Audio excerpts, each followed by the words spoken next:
Flash Info sur Al24 News, bonsoir à tous. Les agressions sionistes dans les territoires occupés en Palestine se multiplient au lendemain de l'assassinat du jeune Amjad Shahada. Une journée de deuil et une grève générale ont été décrétées en Cisjordanie.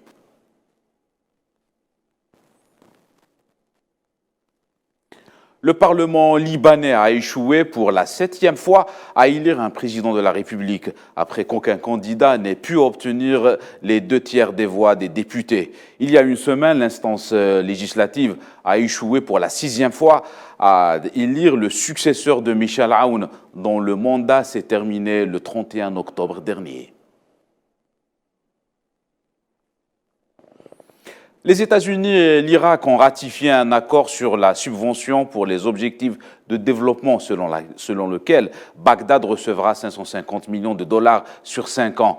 Suite à la signature de cet accord, l'ambassadrice américaine en Irak, Elena Romansky, a déclaré lors d'une conférence de presse que cet accord est une étape sans précédent pour les relations bilatérales entre les deux pays, ajoutant que le partenariat renforce les objectifs communs pour un Irak stable et prospère qui sert tout son peuple. Washington appelle Ankara à cesser immédiatement ses opérations militaires en Syrie. Les États-Unis affirment que l'opération militaire Griffe épée met en péril la vie des soldats américains stationnés sur place.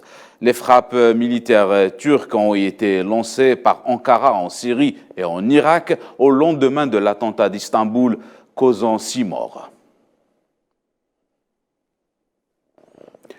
Actualité continentale au Nigeria, Peter Obi est désormais candidat à la présidentielle choisi par le Parti travailliste en vue des élections nigérianes du mois de février 2023. Pour le jeune candidat, la lutte contre la corruption et l'éducation sont une priorité. Un accord a été trouvé pour une cessation des hostilités dès vendredi soir dans l'est de la République démocratique du Congo. C'est ce qu'a annoncé le ministre angolais des Affaires étrangères à l'issue d'un mini-sommet à Luanda. Le président congolais Félix Tshisekedi était notamment réuni dans la capitale angolaise avec le ministre rwandais des Affaires étrangères Vincent Biruta, en l'absence du président Paul Kagame, pour tenter de mettre fin aux récentes tensions dans l'est de la RDC et après l'échec d'un précédent accord du cessez-le-feu conclu au mois de juillet passé.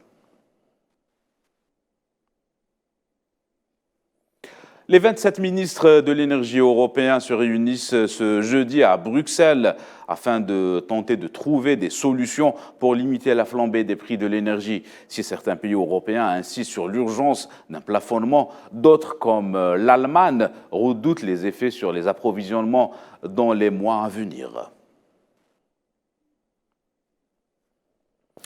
Les chefs des États membres de l'Organisation du traité de sécurité collective, OTC, une alliance militaire menée par Moscou, se réunissent en Arménie. Le président russe, Vladimir Poutine, s'est entretenu avec le Premier ministre arménien Nikol Pachinian.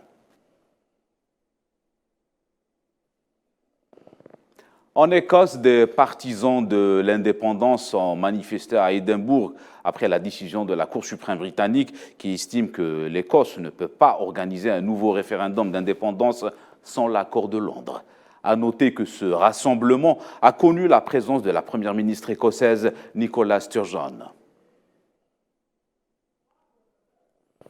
Et en Malaisie, Anwar Ibrahim a été nommé Premier ministre ce jeudi. C'est ce qu'a annoncé le Palais Royal. Le pays était dans l'impasse politique depuis les élections législatives du 19 novembre qui n'avaient donné de majorité à aucune des 3 grandes coalitions lisses. Des employés manifestent leur colère en Chine contre les conditions de vie et de rémunération dans la plus grande usine d'iPhone au monde.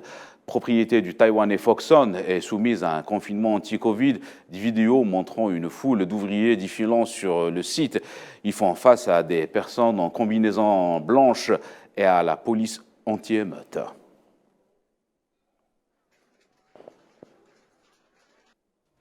C'est la fin de ce Flash Info. Excellente suite de programme.